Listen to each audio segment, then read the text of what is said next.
కలియుగంలో దురదృష్టం ఏంటి అంటే ఆధ్యాత్మికంగా జీరో నాలెడ్జ్ అనమాట. అందుకని కైతవ ధర్మం పేరుతో విపరీతమైన మోసాలు జరుగుతూ ఉన్నాయి. పరమాత్మ అంటే ఎంత శక్తివంతుడు, కురుక్షేత్రంలో ఎంతమంది చేస్తున్నారు, ఎంతమంది బతికారు కాదు. ఈ అఖిలాండ కోటి బ్రహ్మాండాల్లో చీమేం చేస్తుంది, దోమేం చేస్తుంది, లేకపోతే మనం ఏం చేస్తున్నాము, ప్రతిదీ తెలిసిన వాడు పరమాత్మ. ఒక రూమ్లో 10 మంది మీటింగ్లో ఉంటారు, కానీ అక్కడ కొన్ని వందల దోమలు ఉన్నాయి. ఆ డెంగ్యూ అనేది ప్రసాదించేటువంటి దోమ ఎవడి కర్మ ప్రకారం వాడికి డెంగ్యూ రావాలో ఆ 10 మందిలో కరెక్ట్గా వాడినే పుడుతుంది. అది పరమాత్మ. ఆ దోమ హృదయంలో ఉన్నటువంటి పరమాత్మ 10 మంది చుట్టూ తిరుగుద్ది. లాస్ట్లో ఆ దోమకి గైడెన్స్ ఇస్తాడు. వీడు కాదు, వీడు కాదు, వీడు కాదు, వీడు కాదు, వీడు కొట్టు, ఇంజక్షన్ అయిపోయింది. వీడికి ఉదయానికి డెంగ్యూ వచ్చింది.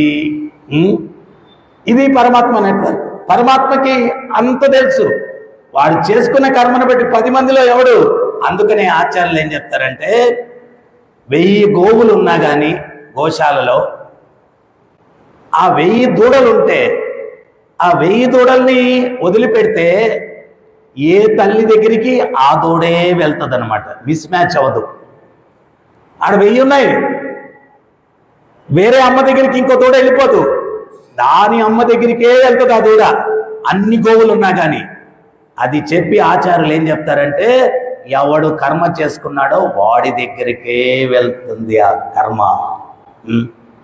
మిస్ మ్యాచ్ అవ్వదు, కర్మ మిస్ మ్యాచ్ అవ్వదు. సో అందుకని చెప్పి మనం ఏంటి అంటే భగవద్గీత ద్వారా ఏం కర్మ చెయ్యాలా, ఏం కర్మ చెయ్యకూడదు, ఆ కర్మ చెయ్యకూడదు వినినంత మాత్రాన నిగ్రహశక్తి కూడా ఉండదు. ఆ నిగ్రహశక్తి మనం పెంపొందించుకునేదానికి సాధన చేయడము, ఆ సాధన ద్వారా ఇంద్రియాలను మనస్సును నిగ్రహించుకోవడము. అంటే కారు ఉంది కదా అని టక్కని ఎక్కేసి నేను డ్రైవింగ్ చేసేస్తానంటే కుదరదు. వాడు ఆ ట్రైనింగ్ పొందాల. బ్రేక్ బదులు ఎక్సలేటర్ దొక్కేస్తే ఏమవుద్ది, పోతాడు. ఇప్పుడు మనం చేసేది కూడా అంతే. ఈ వెహికల్లో దీన్ని ఎట్ట వాడాలో ట్రైనింగ్ లేదు. కారు ట్రైనింగ్ స్కూళ్ళల్లో ఎవరో ఒకరు నేర్పిస్తారు. ఈ మనుష్య యంత్రాన్ని ట్రైనింగ్ భగవద్గీత చదివితే గురువు ద్వారా ట్రైనింగ్ అవుతుంది. అప్పుడు ఈ యంత్రాన్ని ఎట్లా నడపాలా అనేది మనకి ఇప్పుడు ఏంటి అంటే ఏది ఎక్సలేటర్ ఏది బ్రేకు తెలియక బ్రేక్ వేయాల్సిన దగ్గర ఎక్సలేటర్ తొక్కేసి, ఎక్సలేటర్ తొక్కాల్సిన దగ్గర బ్రేక్ వేసేసి పిచ్చి పిచ్చిగా జీవితం అయిపోతుంది. అందువల్ల జీవితంలో అన్ని యాక్సిడెంట్లే, అన్ని ప్రాబ్లమ్సే. సో అందుకని భగవద్గీత ఏం చేస్తుంది అంటే ఈ యంత్రాన్ని ఎట్లా నడపాలా అనేటువంటి మార్గదర్శకం. ఇంతకు ముందు రోజుల్లో గురువులు ఉండేవాళ్ళు, భగవద్గీత శిక్షణ ఉండేది, గుడికి వెళ్తే ఈ జ్ఞానాన్ని బోధించేవాళ్ళు, ఎట్ట జీవితాన్ని గడపాలా అనేది ఉపన్యాసాల ద్వారా భగవద్గీత చదవడం ద్వారా నేర్చుకునేవాళ్ళు. వీటన్నిటి ద్వారా వాళ్ళ జీవితం సక్రమంగా ఉండేటువంటిది. ఇప్పుడు ఏం లేదు, ఎవడి మనసు ఎట్టబడితే అట్ట. ప్రభుపాద ఒక ఎగ్జాంపుల్ ఇస్తారు. మనం కారు నడిపిస్తున్నాం, డ్రైవర్ కంట్రోల్లో స్టీరింగ్ ఉండాలన్నా, స్టీరింగ్ కంట్రోల్లో డ్రైవర్ ఉండాలన్నా? స్టీరింగ్ ఎటు తిరిగితే అట్లా డ్రైవర్ తిరగాల. అది ఇటు తిరిగింది అనుకో ఇటు తిరిగిపోవాలి, ఇటు తిరిగితే ఇటు తిరిగి, అవునా కాదు కదా? మరి ఆ స్టీరింగ్ని ఏమన్నారంటే మనసు అన్నారు. ఆ మనసుని నడిపించేవాడు కంట్రోల్లో పెట్టాలి. ఆ నడిపించేది ఏంటి అంటే బుద్ధి. ఆ బుద్ధి ఎక్కడి నుంచి వస్తుంది? ఇక్కడ వింటే, ఈ జ్ఞానం వింటే ఆ బుద్ధి బలమవుతుంది. చాణక్యుడు చెప్పాడు, ఏమన్నాడు? ఏ సమాజంలో శాంతిగా ఉంటారు మనుషులు? పరాయి స్త్రీని తల్లి అన్న భావనతో వ్యక్తులు ఎవరైతే చూస్తారో, పరాయి వస్తువును ధూళి అన్న భావనతో ఎక్కడైతే వ్యక్తులు చూస్తారో, నాకు నివసించడానికి ఎంతైతే అర్హత ఉందో ప్రతి ఒక్కడికి అదే అర్హత ఉంది అన్న భావనలతో జీవించే వ్యక్తులున్న సమాజంలో శాంతి ఉంటుంది. ఇప్పుడు ఈరోజు సమాజంలో అన్ని సమస్యలకు ఇదే కదా కారణం. ఏదైనా వస్తువు చూస్తే అది నాదే అంటున్నాడు, వాడిది కాకపోయినా. ఎవరైనా స్త్రీని చూస్తే ఇంద్రియ భోగానికి వస్తువు అని చెప్పి అనుకుంటున్నాడు. నేను ఒక్కడిని జీవించాలా, ప్రతి ఒక్కరు పోవాలా అని చెప్పి అనుకుంటారు. ప్రతి ఒక్కరు అట్లా అనుకుంటే అందరూ పోతారు. సో ఇవన్నీ విన్నప్పుడు ఏంటి అంటే బుద్ధి ఏం చేస్తుంది, మనసు ఇంద్రియాలు లాగుతాయి, చేయకూడనివి కూడా లాగుతాయి. ఇది విని ఉంటాం, అప్పుడు ఇది గుర్తుకొస్తుంది. అప్పుడు బుద్ధి ఏం చేస్తుంది, ఆ మనసుని కంట్రోల్లో పెడుతుంది. ఇదంతా ఒక సైన్స్ ఇది వినలేదనుకో మనసు ఏం చెప్తే అటు వెళ్ళిపోతూ ఉంటాం. ఇది విన్నప్పుడు ఏమవుతుందంటే ఓహో ఇది చేయకూడదు, ఇది చేయదగింది, ఆ బుద్ధి మనసుని కంట్రోల్ చేస్తుంది. అప్పుడు మనం ఏంటి అంటే జీవితం చేయకూడనివి చేయకుండా, పాపాలు కొని తెచ్చుకోకుండా, కష్టాలు పడకుండా హ్యాపీగా ఉండేదానికి అవకాశం ఉంది. సో అందువల్ల భగవద్గీత అన్నటువంటిది ప్రతి ఒక్క మనిషికి అవసరమైనటువంటి సబ్జెక్టు. ఎవరైనా కానీ భగవద్గీత చదవండి అని చెప్తే ఇప్పటి రోజుల్లో ఏమంటున్నారు, అప్పుడే దేనికి గురువు గారు 60-70 సంవత్సరాల తర్వాత ఏదన్నా యంత్రం వాడేదానికే మాన్యువల్ చదవాల. ముందు యంత్రం ఎట్ట వాడాలో తెలియక దాన్ని పిచ్చి పిచ్చిగా చెడిపేసి ఇప్పుడు నేను మాన్యువల్ చూస్తానంటే ఉపయోగం ఏమని చెప్పండి. వాడడానికి ముందే మాన్యువల్ చూడాలన్నా, చెడిపేసిన తర్వాత చూడాలన్నా చెప్పండి. వినపట్ల వాడడానికి ముందే చూడాలి కదా మాన్యువల్. కానీ మనం ఏమంటున్నాం, భగవద్గీత మానవ యంత్రానికి మాన్యువల్, దీన్ని ఎట్లా వాడాలా అనేది దీంట్లో ఉంది. మనం ఏమంటున్నాం, అప్పుడే దేనికి గురువు గారు 60-70, ఇప్పుడు 60, అది కూడా పోయింది. పోయిన తర్వాత పెడుతున్నారు భగవద్గీత ఆ బండికి. పోయిన తర్వాత భగవద్గీత బండికి పెడుతున్నారు. 70 కూడా చదవట్లా, అది కూడా పోయింది. ఉపయోగం ఏముంది? పోయిన తర్వాత ఇంకేముంది? మిషన్ పూర్తిగా చెడిపోయిన తర్వాత ఇప్పుడు నేను మాన్యువల్ చదువుతానంటే వాడు ఏమంటాడంటే తూకానికి ఏంటి అంటాడు, తూకానికి ఏంటి అంటాడు. నిన్నెవడో ఒక ప్రవక్త, ఆయన అదేదో గొప్ప విషయంలాగా చెప్తా ఉన్నాడు. ఏమని చెప్తున్నాడంటే, చాప చచ్చిన విలువంది, గొర్రె చచ్చిన విలువంది, మనిషి చచ్చితే విలువే లేదు అన్నాడు. మంచి మాట చెప్పాడు అన్నాడు. వాడేమన్నాడంటే చాప చచ్చినా కొనుక్కుంటారు, గొర్రె చచ్చినా దాన్ని కొనుక్కుంటారు, మనిషి చేస్తే ఎవడన్నా కొనుక్కుంటాడా? ఒక దున్నపోతు వచ్చిందనుకో తోలన్నా తీసి వాడుకుంటాడు, వీడి తోలు కూడా ఉపయోగపడదు ఎంత తెల్లగా ఉన్నా కానీ. అప్పుడు భగవద్గీత పెట్టి ఉపయోగం ఏమని చెప్పండి? మూర్ఖత్వం. అందుకనే ప్రహ్లాదుడు చెప్పాడు, యంత్రాన్ని వాడేదానికి ముందే ధర్మం. కౌమార ఆచరతే ప్రాజ్ఞో. కౌమారం ఒక తెలియక ముందే ధర్మం ఏంటో మనం తెలుసుకొని దానికి అనుగుణంగా జీవితాన్ని మలచుకొని జీవించడానికి ప్రయత్నించాలా. సో అందువల్ల మయాధ్యక్షేణ ప్రకృతిని సూయతే తసరాచర అంటే ఈ భౌతిక జగత్తు భగవంతుడు కనిపించకపోయినా కానీ దీన్నంతా నడిపించేది ఆయనే. శాస్త్రాలు ఏం చెప్తాయంటే భగవంతుడు క్రీగంటి చూపు, కనుబొమ్మ పట్ల పైకెత్తితే ఈ 3,000,000 దేవతలు వాళ్ళ పనులు టకటకా చేసుకొని పోతూ ఉంటారంట. అన్ని వాళ్ళ పనులు. సూర్యుడు ఉదయిస్తాడు, చంద్రుడు వస్తాడు, ఋతువులు, అన్ని దేవతలు పర్ఫెక్ట్గా వాళ్ళు చేసుకొని పోతూ ఉంటారు భగవంతుడి ఆదేశాల మేరకు. సో అందువల్ల భగవంతుడు ఇక్కడ ఏంటి అంటే మఫ్తీలో ఉంటాడు భౌతిక జగత్తులో, దొంగల్ని పట్టుకునేదానికి. సో అందుకని కనిపించడు, కానీ ఆయన యొక్క ఆదేశాల మేరకే ప్రతిదీ జరుగుతూ ఉంది. మరి ఆయన బయట లేడు, ఎక్కడున్నాడు? హృదయంలో ఉన్నాడు పరమాత్మగా. జీవుడు చేసే ప్రతి పని గమనిస్తున్నాడు, అది నోట్ చేసుకుంటున్నాడు. మంచి పని చేస్తే దాన్ని పుణ్యం ఫలితం సుఖాన్ని ఇస్తున్నాడు, చెడ్డ పని చేస్తే పాప ఫలితం దుఃఖాన్ని ఇస్తున్నాడు. ఆ సుఖ దుఃఖాలు మనం దేన్ని బట్టి చేస్తాం? మన మానసిక స్థితిని. మనం ఇట్లాగ సత్సంగాలు ఇవన్నీ పాల్గొని సత్యాలు తెలుసుకుంటే మన జీవితాన్ని మలుచుకుంటే మంచిగా జీవిస్తాం, మంచి ఫలితాలు పొందుతూ సుఖంగా ఉన్నంత వరకు ఉండి మళ్ళీ భగవంతుని చేరుకోవచ్చు. లేదు అంటే తెలియక అన్ని పాపాలు చేసి దానికి పర్యవసానం దుఃఖాలు అనుభవిస్తూ అతి నీచమైన బతకాల్సి వస్తుంది. చివరిగా ఒక విషయం చెప్పి నేను ముగిచ్చేస్తాను.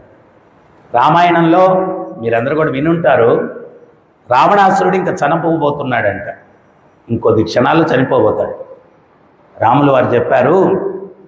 వాడు దుర్మార్గుడైనా గొప్ప తపస్వి జ్ఞాని. లక్ష్మణ, జ్ఞాన సారం ఏదన్నా ఉందేమో అడిగి తెలుసుకో, మనం ఉపయోగించుకుంటాం అన్నాడు. లక్ష్మణుడికి ఇష్టపడలేదు. వాడు రాక్షసుడు, దుర్మార్గుడు, నానా కష్టాలు పెట్టాడు మనల్ని, వాడి దగ్గరికి వెళ్ళి జ్ఞానసారం ఏంటి అడిగేది. మరి అన్నగారు చెప్పారు కదా అని గౌరవంతో వెళ్ళాడు. వెళ్ళి రావణాసురుడు తల పక్కన కూర్చున్నాడు. కూర్చొని, ఓరి నీచుడా, నికృష్టుడా, దుష్టుడా, దుర్మార్గుడా, జ్ఞానసారం ఏదన్నా ఉంటే ఇవ్వరా అన్నాడు. ఎవడన్నా అట్టు అడిగితే ఇస్తాడండి? రావణాసురుడు తల తిప్పుకున్నాడు, ఏం మాట్లాడలేదు. లక్ష్మణస్వామి వచ్చేసి, అన్నగారు చచ్చేటప్పుడు కూడా అహంకారం పోలేదు, వాడికి జ్ఞానసారం ఏమి ఇవ్వలేదు అన్నాడు. పరమాత్మ ఆయనకి తెలియదు ఏముంటుంది. ఎట్టడిగావు నాయన అన్నాడు. ఇట్టు అడిగాను అన్నాడు. జ్ఞానం అడిగే పద్ధతి అది కాదు, నేను నీకు నేర్పిస్తాను రా. ఎవరి దగ్గరైనా జ్ఞానం మనం పొందాలంటే అతని గురువు మనం శిక్షకులు. కోదండం పక్కన పెట్టి రాములు వారు వెళ్ళారు. వెళ్ళి రావణాసురుడి పాదాల దగ్గర కూర్చున్నాడు. రెండు చేతులు జోడించి దానవేంద్ర అంటూ సంబోధించాడు. అయ్యా, నీకు నాకు ఏ రకమైన శత్రుత్వం లేదు. నా భార్యను అపహరించడం వల్ల నీతో యుద్ధం చేయాల్సి వచ్చింది. అయినా గొప్ప తపస్వివి, గొప్ప జ్ఞానివి. నీ జీవితంలో నువ్వు అర్థం చేసుకున్న జ్ఞాన సారం ఏదన్నా ఉంటే నాకు ఇవ్వు, నేను ఉపయోగించుకొని ప్రపంచానికి ఇస్తాను అన్నాడు. అప్పుడు రావణాసురుడు అసురుల అయినాలతోటి భగవంతుడితో చెప్తున్నాడు, స్వామి, మీకు మీ సోదరుడికి ఎంత వ్యత్యాసం ఉందయ్యా. నేను చెయ్యని అపరాధం లేదు మీకు, అంత దుర్మార్గుణ్ణి.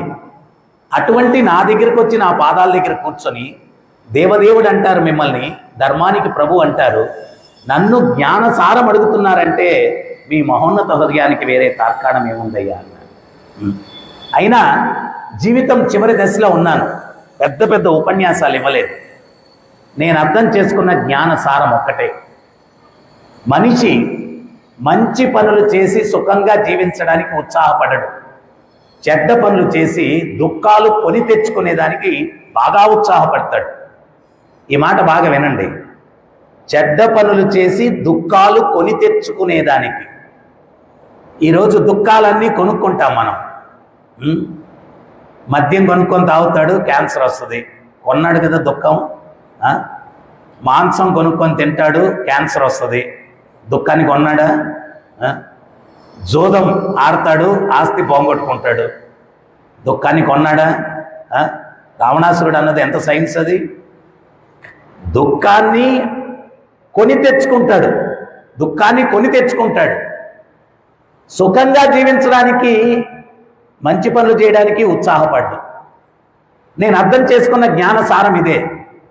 దయచేసి ప్రపంచానికి చెప్పండి, సీతను అపహరించడానికి నేను పడ్డటువంటి ఉత్సాహం ఆమెను తిరిగి ఇవ్వడానికి నేను పడలేదు.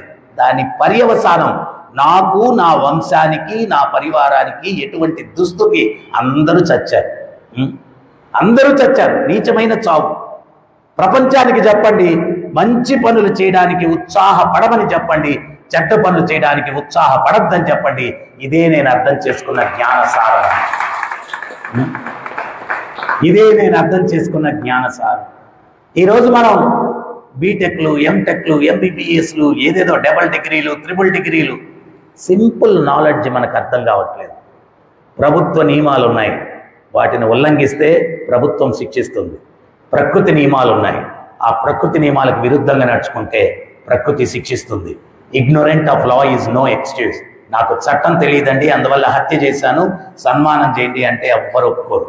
సామాన్య సమాజంలో చట్టం తెలుసుకొని జీవనాన్ని గడపాలా, ప్రకృతిలో జీవించేటప్పుడు ప్రకృతి చట్టాలు తెలుసుకొని జీవనాన్ని గడపాలి. సామాన్య చట్టాలు, సమాజ చట్టాలు అవి గవర్నమెంట్ తెలిపిస్తుంది, ప్రకృతి చట్టాలు భగవద్గీత తెలియపరుస్తుంది అన్నమాట. డూస్ అండ్ నాట్స్, ఏం చేయొచ్చు ఏం చేయకూడదు భగవద్గీత తెలియపరుస్తుంది. మనం ఎంత మనకు డిగ్రీలు ఏమున్నా కానీ ప్రకృతి నియమాలకు విరుద్ధంగా పోతే కష్టాలు అనుభవించాలా. మీకు ఇంకో చిన్న ఎగ్జాంపుల్ ఇస్తాను. 2000 సంవత్సరంలో నేను హైదరాబాద్ ఇస్కాన్ మందిరానికి అధ్యక్షుడిగా ఉండేవాడిని. అక్కడ చెర్లపల్లి ప్రిజన్ అని ఉంది, దాంట్లో సత్సంగం చెప్పని చెప్పి నన్ను పిలిచారు. అక్కడ సూపరింటెండెంట్, జైలు సూపరింటెండెంట్. మొదటి రోజు వెళ్ళాను. అక్కడ ఉన్నటువంటి క్రిమినల్స్ అందరు కూడా నన్ను చూసి కూడా మీసాలు ఇట్టనేవాళ్ళు, గడ్డం ఇట్టనేవాళ్ళు, రకరకాల హావభావాలు. ఏదో భగవంతుడికి సేవ చేయాలని వచ్చామని చెప్పి అవన్నీ పట్టించుకోకుండా పోయి కొంచెం సేపు భజన చేశాం. ఆ రోజు కర్మ సిద్ధాంతం గురించి నేను మాట్లాడితే దగ్గర ప్రవచనం అయిపోయిన తర్వాత ఒక 400 మంది ఖైదీలు స్టేజ్ చుట్టూ అట్ట మూగిపోయి, గురువుగారు మీరు చెప్పిన మాటలు మేము తప్పు చేసేదానికి ఒక 5 నిమిషాల ముందు మాకు ఎవడన్నా చెప్పుంటే మా జీవితాలు ఇట్లా ఎండ్ అయితే కాదు అని చెప్పి అన్నారు. ఒకడిని అడిగాను, నీ బ్యాక్గ్రౌండ్ ఏంటి అన్నాను. అతను అన్నాడు, మీ ఇస్కాన్ టెంపుల్ ప్రెసిడెంట్ బెంగళూరులో ఉన్నాడు కదా, మధు పండిట్ దాస్ అని, ఆయన నేను ఎంటెక్ బాంబేలో క్లాస్మేట్స్ మీ అన్నాడు.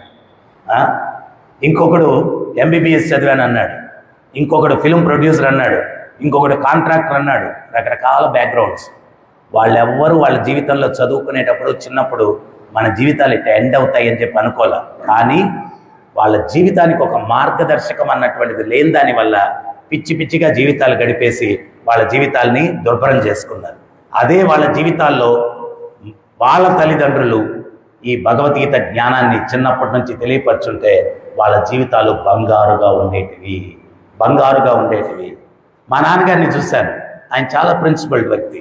ఆయన ఒక పెద్ద గెజిటెడ్ ఆఫీసర్గా ఉన్నా కానీ ఎన్నో అవార్డులు వచ్చాయి, కానీ ఏ రోజు ఆయన ₹1 ఎవరి దగ్గర తీసుకున్నది చూడలేదు నేను. ఎంత సిన్సియర్గా పనిచేశారు. ఎన్నో అవార్డులు వచ్చాయి. సో వాళ్ళందరూ కూడా అప్పట్లో ఏంటి అంటే వాళ్ళ పెద్దల దగ్గర నుంచి ఈ జ్ఞానాన్ని తీసుకున్నారు. అందువల్ల వాళ్ళు నీతిగా బతికారు. వాళ్ళ జీవితం అంతా కూడా హ్యాపీగా గడిచిపోయిందని. ఈరోజు మన పిల్లలకు కూడా వాళ్ళ భవిష్యత్తులో బాగుండాలంటే మనం ఈ జ్ఞానాన్ని ఇవ్వాలి. ఇది ఇవ్వకపోతే వాళ్ళ జీవితాలు దుర్భరం అయిపోతాయి. సమస్యలు వస్తున్నాయి, దానికి పరిష్కారం తెలియట్లేదు. ఒక సమస్యను సరి చేసుకునేదానికి ఇంకో కొత్త సమస్య తెచ్చుకుంటారు. కానీ అన్ని సమస్యలకు పరిష్కారం మనిషి ఎప్పుడైతే అర్థం చేసుకుంటాడో భగవద్గీతలో ఉంది అని, అప్పుడు ఈ సమాజం ఉద్ధరింపబడుతుంది. నేను 11 సంవత్సరాల క్రిందట భగవద్గీత మీద 2 రాష్ట్రాలు కలిసి ఉన్నప్పుడు భగవద్గీత మీద స్కూల్ పిల్లలకి, కాలేజ్ పిల్లలకి ఎగ్జామ్ కండక్ట్ చేశారు. 38,000 మంది స్టూడెంట్స్ పార్టిసిపేట్ చేశారు. నెల్లూరు జిల్లా, కడప జిల్లాకి ముస్లిం పిల్లలకి డిస్ట్రిక్ట్ ఫస్ట్ వచ్చింది. ఇక్కడ మన సుబ్రహ్మణ్య మైదానంలోనే ప్రైజ్ డిస్ట్రిబ్యూషన్ పెట్టాం. ఒక 10-15 వేల మంది భక్తులు ఉన్నారు, పబ్లిక్ ఉన్నారు. ఆ నెల్లూరు జిల్లా పిల్లవాడు డిస్ట్రిక్ట్ ఫస్ట్ వచ్చినాడు, మహమ్మదీయుడు. గురువుగారు నాకు 2 నిమిషాలు మాట్లాడేదానికి అవకాశం ఉంది అన్నాడు. మన వాళ్ళు ఆర్గనైజర్స్ అంతా ఆడు మహమ్మదీయుడు ఏం మాట్లాడతాడో ఏమో స్టేజ్ మీదకి పిలిస్తే అని కొంచెం ఆలోచించాడు. ఆడు స్లిప్ నా దగ్గరికి పంపించాడు. నేను వేదిక మీదకి రమ్మన్నా. ఆ పిల్లవాడు మైక్ తీసుకొని, మా పెద్దోళ్ళు భగవద్గీత మన మతానికి సంబంధించింది కాదు, చదవకూడదు అన్నారు. కానీ ఇస్కాన్ వాళ్ళు ₹1,08,000 ప్రైజ్ మనీ పెట్టారు. చాలా టెంప్టేషన్ వచ్చింది, పార్టిసిపేట్ చేద్దామని భగవద్గీత తీసుకున్నాను. చదవడం మొదలుపెట్టిన తర్వాత మా పెద్దలు చెప్పిన తప్పు అని అర్థమైంది నాకు. భగవద్గీత మొదటి నుంచి చివరి వరకు వాళ్ళు ఏమన్నారు, ఇది మన మతానికి సంబంధించింది కాదు అన్నారు. కానీ భగవద్గీతలో మొదటి నుంచి చివరి వరకు మతం అనేటువంటి పదమే లేదు. నేను ఇది చదివిన తర్వాత నాకు ఒకటే అర్థమైంది, మనిషికి మార్గదర్శకం భగవద్గీత అని అర్థమైంది నాకు. ఇది చదివిన తర్వాత హింస లేనటువంటి జీవితం గడపాలా అన్న ఉద్దేశంతో మాంసాన్ని భుజించడం మానేశాను నేను అన్నాడు. తర్వాత ఏమన్నాడంటే, నాకు ఒక చిన్న రిక్వెస్ట్ ఉంది, ఇంతమంది పబ్లిక్ ఉన్నారు ఇక్కడ, చర్చిలకు వెళ్ళే వాళ్ళు బైబిల్ తీసుకెళ్తారు, మసీదులకు వెళ్ళే వాళ్ళు ఖురాన్ తీసుకెళ్తారు, ఇన్ని హిందూ దేవాలయాలు ఉన్నాయి, ఒక్క హిందువు భగవద్గీత తీసుకుని గుడికి వెళ్ళడం నేను చూడలేదు, అది జరిగిన రోజు ప్రపంచమంతా శాంతిగా ఉంటుంది అని చెప్పి ఆ పిల్లవాడి స్టేజ్ దిగేశాడు. ఆడు మహమ్మదీయుడు అయినా కానీ ఒక్కసారి భగవద్గీత చదివితే అతనిలో కలిగిన పరివర్తన, ఖచ్చితంగా భగవద్గీత చదివితే ప్రతి ఒక్కరిలో ఆ పరివర్తన కలుగుతుంది. అది కూడా ఎటువంటి భగవద్గీత చదవాలంటే స్వామి ప్రభుపాదుల వారు ఇక్కడ మెన్షన్ చేశారు, భగవద్గీత యథాతథం. ఈరోజు కొన్ని లక్షల వెర్షన్స్ ఉన్నాయి, ఏదేదో పిచ్చిగా ఏదేదో రాసేసేది. గురువు అనేవాడు ఎట్టుండాలంటే పోస్ట్ మ్యాన్ లాగా ఉండాలి. పోస్ట్ మ్యాన్ ఉత్తరంలో మెసేజ్ని మార్చడు, ఆ డెలివరీ తీసుకొచ్చి ఇస్తాడు. ఒకవేళ లెటర్లో పుత్రుడు పుట్టాడు అని ఉంది, ఒక్క పదం మారిస్తే పుత్రుడు పోయాడు అని వాళ్ళ ఆనందం మొదలు ఏడుస్తూ కూర్చుంటారు. సో గురువు అన్నవాడు ఇది ఎక్కడి నుంచి వచ్చింది అంటే భగవంతుడి దగ్గర నుంచి వచ్చింది. భగవంతుడు ఎవరు? సృష్టికర్త. ఏదన్నా యంత్రాన్ని తయారు చేసిన వాడే మాన్యువల్ ఇవ్వగలడు, మీరు నేను ఇవ్వలేము. ఈ సృష్టిని సృష్టించిన భగవంతుడు ఇచ్చినటువంటి మాన్యువల్ ఇది మనిషికి, మానవ యంత్రానికి. సో దీన్ని చేర్పులు మార్పులు చేయకూడదు. ఔషధాన్ని డైల్యూట్ చేస్తే ప్రభావం తగ్గిపోతుంది. సో అందువల్ల దీన్ని డైల్యూట్ చేయకూడదు. భగవంతుడు ఏ ఉద్దేశంతో మానవాళి ఉద్ధరింపబడాలని ఇచ్చాడో అదే ఉద్దేశంతో ప్రజెంట్ చేయబడినటువంటి భగవద్గీత యథాతథం. కాబట్టి ప్రపంచమంతా ఇది సునామీ సృష్టిస్తుంది. అమెరికన్లను, ఆఫ్రికన్లను, రష్యన్లను, అన్ని దేశాల వాళ్ళని సనాతన ధర్మం పక్కకు లాగుతుందంటే ఈ భగవద్గీతలో సత్యం ఉంది, ధర్మం ఉంది, దీంట్లో మార్పు లేదు. భగవంతుడికి యథాతథంగా ఇచ్చింది స్వామి ప్రభుపాదులు వారు ప్రపంచానికి ఇచ్చారు కాబట్టి రిజల్ట్ ప్రొడ్యూస్ చేస్తుంది.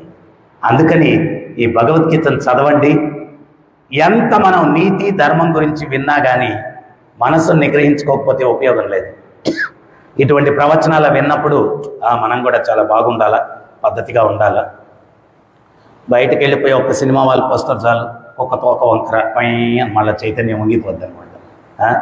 అట్లా వంగకుండా ఉండాలా అంటే ప్రతినిత్యం మన చైతన్యం పర్ఫెక్ట్గా పవిత్రంగా ఉండాలా అంటే రెగ్యులర్గా సాంగత్యం ఉండాలి. ఒక కట్టెలు కొట్టేవాడు ఒక యజమాని దగ్గర చేరాడంట. మొదటి రోజు 18 చెట్లు కొట్టేశాడంట. మనం కూడా భగవద్గీత తీసుకుని మొదటి రోజు 18 అధ్యాయాలు చదివేయచ్చు. రెండో రోజు 15 కొట్టాడంట, మూడో రోజు 12 కొట్టాడంట, నాలుగో రోజు 9 కొట్టాడంట. తగ్గిపోతా వస్తూ ఉంది. వాడు చాలా డిస్టర్బ్ అయిపోయాడు. యజమాని దగ్గరికి వెళ్ళి మొదటి రోజు పడ్డ కష్టమే పడ్డాను కానీ రిజల్ట్ తగ్గిపోతూ ఉంది అని చెప్పి అన్నాడంట. అప్పుడు యజమాని చెప్పాడంట, ఒరే మొదటి రోజు పడ్డ కష్టమే పడ్డావు కానీ గొడ్డలి పదును పెట్టుకోవడం మర్చిపోయావు, అందువల్ల రిజల్ట్ తగ్గిపోయింది అన్నాడంట. మనం కూడా ఇది రెగ్యులర్గా ఈ తత్వాన్ని ఇవ్వకపోతే మన చైతన్యం షార్ప్గా ఉండదు, మళ్ళీ మందగిచ్చేసి మళ్ళీ తప్పుడు మార్గాల్లోకి వెళ్ళిపోతుంది. అందుకని రోజు భగవద్గీత ఒక్క శ్లోకం అన్న చదవండి. మనసుని మనం నియంత్రించుకునేదానికి మంత్ర, మన్ అంటే మనసు, త్రా అంటే మనసులోని కల్ముషాలను తొలగించేది. ఇప్పుడు మనము సమాజంలో వెళ్తాం, రకరకాల వింటాం, రకరకాల చూస్తాం, అవన్నీ ఏం చేస్తాయి? బుర్రలో స్టోర్ అవుతాయి. మనం ఖాళీగా ఉన్నప్పుడు ideal mind is devils workshop. మనం ఏకాంతంగా ఉంటే దెయ్యాల కొంప అయిపోద్ది మనసు. అన్నీ ఏదైతే చూసామో విన్నామో అవన్నీ బుర్రలో ఉన్నాయి కదా, గీరుతాయి గీరి మనల్ని తప్పు మార్గంలోకి ప్రేరేపిస్తాయి. ఏ రోజు మనసులో ఉన్న చెత్తను ఆ రోజు కనుక్కునే విధానాన్నే మంత్ర జపం అన్నారు. మన్ అంటే మనసు, త్రా అంటే మనసులోని కల్ముషాలను తొలగించేది. సో మనసులో కల్ముషాలు ఏ రోజుకి ఆ రోజు. బట్టలు మాసిపోతాయి, 10 రోజులు వేసుకున్నాం అనుకో గబ్బు కొడుతుంది, ఉతుక్కుంటే శుభ్రంగా ఉంటుంది. ఈ మనసు కూడా చెత్త అంతా వచ్చి నిండిపోద్ది. ఏ రోజు ఆ రోజు మనసును కడుక్కోవాలి. ఆ కడుక్కునే విధానమే మంత్ర జపం. సో కలియుగంలో ఏంటి అంటే ఒక్కొక్క యుగంలో ఒక్కొక్క యుగ ధర్మం. కృతేయ ధ్యాయతో విష్ణు, సత్యయుగంలో తపస్సులు, త్రేతాయ జగతోమకై, త్రేతాయుగంలో యజ్ఞయాగాదులు, ద్వాపరే పరిచర్యస్య, ద్వాపర యుగంలో విగ్రహారాధన, కలౌ తత్ హరికీర్తన, కలియుగంలో హరినామ సంకీర్తన.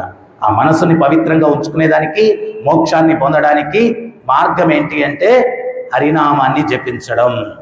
హరే కృష్ణ హరే కృష్ణ కృష్ణ కృష్ణ హరే హరే హరే రామ హరే రామ రామ రామ హరే హరే హరే కృష్ణ హరే కృష్ణ కృష్ణ కృష్ణ హరే హరే హరే రామ హరే రామ రామ రామ హరే హరే హరే కృష్ణ హరే కృష్ణ కృష్ణ కృష్ణ హరే హరే హరే రామ హరే రామ రామ రామ హరే హరే.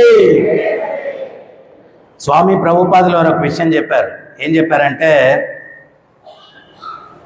ఈ మనసు ఆధ్యాత్మిక ఛార్జింగ్ అప్పుడప్పుడు ఇచ్చుకుంటా ఉండాలి. సెల్ ఫోన్ కూడా ఛార్జింగ్ ఇకపోతే ఏమవుతుంది, బ్యాటరీ డౌన్ అయిపోతుంది. ఈ చైతన్యం కూడా ఛార్జింగ్ ఇచ్చుకోకపోతే డౌన్ అయిపోతుంది. సో ఆయన ఏమన్నారంటే ఇస్కాన్ టెంపుల్ పవర్ హౌస్ అన్నారు. ఏ పవర్కి? ఆధ్యాత్మిక పవర్కి. ఆదివారం వచ్చి కీర్తనలో పాల్గొని, ప్రవచనంలో పాల్గొని మీ మైండ్ని ఛార్జ్ చేసుకొని, బ్యాటరీ వారానికి డౌన్ అయిపోయి ఉంటుంది, వచ్చి వారం వచ్చి బ్యాటరీ ఛార్జ్ చేసుకొని వెళ్తుండండి. అప్పుడు మీకు పవర్ఫుల్గా నెక్స్ట్ వీక్ గడపచ్చు. మళ్ళీ నెక్స్ట్ వీక్ డౌన్ అవుద్ది. మళ్ళీ సండే రండి, సాయంత్రం కీర్తనలో పాల్గొనండి, ప్రవచనం వినండి. ఈ రోజుల్లో సమాజంలో అకృత్యాలు పెరిగిపోతున్నాయి. ఊరికినే డిబేట్లు టీవీల్లో చూసి ఉపయోగం లేదు. ఇటువంటి సత్సంగాన్ని, సద్భావాన్ని సమాజంలో తీసుకురావాలా. మనిషిలో మృగత్వాన్ని, రాక్షసత్వాన్ని పోగొట్టాలా. ఒక్కటి చెప్తాను చూడండి. గురునానక్ ఆయన ప్రచారానికి వెళ్ళాడంట ఊరికి. ఒక ఊరికి వెళ్తే అందరు మంచోళ్ళంట. ఆయన ఉపన్యాసం అయిపోయిన తర్వాత ఆశీర్వచనం చేశాడంట, ఈ ఊరు సర్వనాశనం అయిపోవాలని. ఆ ఊర్లో అందరు మంచోళ్ళు, కానీ ఈయన ఆశీర్వచనం ఏం చేశాడు ఆశీర్వచనం? ఈ ఊరు సర్వనాశనం అయిపోవాలని ఆశీర్వచనం చేశాడు. ఇంకో ఊరికి వెళ్ళాడు, అందరూ దుర్మార్గులే. ఆయన ఏం ఆశీర్వచనం చేశాడంటే ఈ ఊరు బ్రహ్మాండంగా అభివృద్ధి చెందాలా అని ఆశీర్వచనం చేశాడు. వెనకాల ఉండే శిష్యులకి ఏమర్థం కాల ఈ గురువుగారు ఆశీర్వచనాల ఆంతర్యం ఏంటి అని. వాళ్ళకి రాత్రి నిద్ర పట్టక గురువుగారిని లేపేశారు. గురువుగారు మంచోళ్ళు ఉండే గ్రామం నాశనం అయిపోవాలని ఆశీర్వచనం చేశారు, చెడ్డోళ్ళు ఉండే గ్రామం అభివృద్ధి చెందాలని ఆశీర్వచనం చేశారు ఏంటి అన్నారు. అప్పుడు గురునానక్ నవ్వుతూ, అదేదో సాయంత్రమే అడుగుండొచ్చు కదరా, నిద్ర లేపేశారని చెప్పి, అది నాయనా మంచోళ్ళు ఉండే గ్రామం చెడిపోతే జీవనోపాధికి వాళ్ళు తలా ఒక దిక్కుకెళ్తారు, వాళ్ళు ఎక్కడికి వెళ్తే అక్కడ మంచిని పెంచుతారు, అందుకని మంచోళ్ళు ఉండే గ్రామం చెడిపోవాలని చెప్పి ఆశీర్వచనం చేశాను, మంచిని పెంపొందించడానికి అన్నాడు. మరి చెడ్డోళ్ళు ఉండే గ్రామం అభివృద్ధి చెందాలని ఎందుకు ఆశీర్వచనం చేశారు గురువుగారు అన్నాడు. ఒరి నాయన, చెడ్డోళ్ళు ఉండే గ్రామం చెడిపోతే చెడ్డోళ్ళు కూడా తల ఒక దిక్కెళ్తారు, వాళ్ళు ఎక్కడికి వెళ్తే అక్కడ నాశనం చేసేస్తారు, వాళ్ళ నీడ కూడా వేరే గ్రామం మీద పడకుండా ఉండాలని చెడ్డోళ్ళు ఉండే గ్రామం అభివృద్ధి చెందాలంటే వాళ్ళు ఇంకా అక్కడే ఉంటారు చచ్చి, అందుకని చెప్పి అటువంటి ఆశీర్వచనం అక్కడ చేశాను అన్నాడు. సో ఈరోజు నీడ్ ఆఫ్ ద అవర్ ఏంటి అంటే సమాజంలో మంచిని పెంచే వ్యక్తులు కావాలా. అది ఎవరు చేయగలరు అంటే యువత చేయగలరు. యువత మంచి మార్గంలో నడిచి నలుగురికి మంచిని పంచితే సమాజంలో మార్పు వస్తుంది. స్వామి ప్రభుపాదుల వారి గురువు గారు 21 సంవత్సరాల వయసులో చెప్పారు, ఈ సనాతన ధర్మం దీంట్లో ఉన్న మంచిని ప్రపంచానికి పంచండి అని. ఆయన 21 సంవత్సరాల్లో గురువుగారు చెప్తే 70 సంవత్సరాల వరకు ప్రయత్నం చేస్తూ 70 సంవత్సరాల వయసులో ప్రపంచమంతా వెళ్ళి ఈ సనాతన ధర్మాన్ని ప్రచారం చేసి ప్రపంచమంతా కూడా సన్మార్గంలోకి వచ్చేటట్టుగా వ్యక్తుల్ని ప్రభుపాదుల వారు తయారు చేశారు. సో అందువల్ల యువత కానీ అందరూ కూడా ఈ యొక్క సనాతన ధర్మం ఇదేదో ఒక కులం మతం కాదు, వే ఆఫ్ లైఫ్. ఏ ధర్మాన్ని మనం అనుసరిస్తే సుఖంగా శాంతిగా ప్రతి ఒక్కరూ ఉండగలరు అని చెప్పేటువంటిది సనాతన ధర్మం. ఈ ఒక్క ధర్మం బతకాల. ఎందుకు అంటే ఈ ఒక్క ధర్మమే చెప్తుంది సర్వే జనా సుఖినో భవంతు. మిగిలిన ధర్మాలన్నీ చెప్తాయి మన ధర్మాన్ని కానీ ఆచరించకపోతే చంపేవాడిని, పొడిచేవాడిని, నరికేవాడిని అని చెప్తాయి. కానీ ఇదొక్క ధర్మమే చెప్తుంది సర్వే జనా సుఖినో భవంతు, అందరూ సుఖంగా ఉండాలా అని చెప్పే ధర్మం ఇది. కాబట్టి దీన్ని బతికించినప్పుడే సమాజం బతకగలదు. ఇది అర్థం చేసుకొని మీరందరూ కూడా ఈ ధర్మాన్ని అనుసరించడానికి ప్రయత్నించండి. ప్రతినిత్యం ఈ హరే కృష్ణ మంత్రాన్ని జపించండి, భగవద్గీత చదవండి, నలుగురికి చెప్పండి. ఈ యొక్క ధర్మాన్ని సమాజంలో పెంచడానికి ప్రయత్నం చేయండి. ఇప్పుడు స్వామివారికి ఊంజల సేవ ఉంటుంది. పురుషులందరూ ఈ పక్కన కూర్చోండి, స్త్రీలు ఆ పక్కన కూర్చొని ఆ ఊంజల సేవ చూసి మీరు ఇళ్ళకి వెళ్ళొచ్చు. హరే కృష్ణ. జగద్గురు శీల ప్రభుపాద్ కి, రాధా గోపీనాథ్ కి, రాధా పార్థసారథి కి, రాధా కృష్ణచంద్ర కి, జగన్నాథ్ బలదేవ్ సుభద్రమాయ కి, గోవింద శ్రీనివాస్ की, गौर निताय की, हरिनाम संकीर्तन की, निताय गौर प्रेमानंदे। हरि हरि।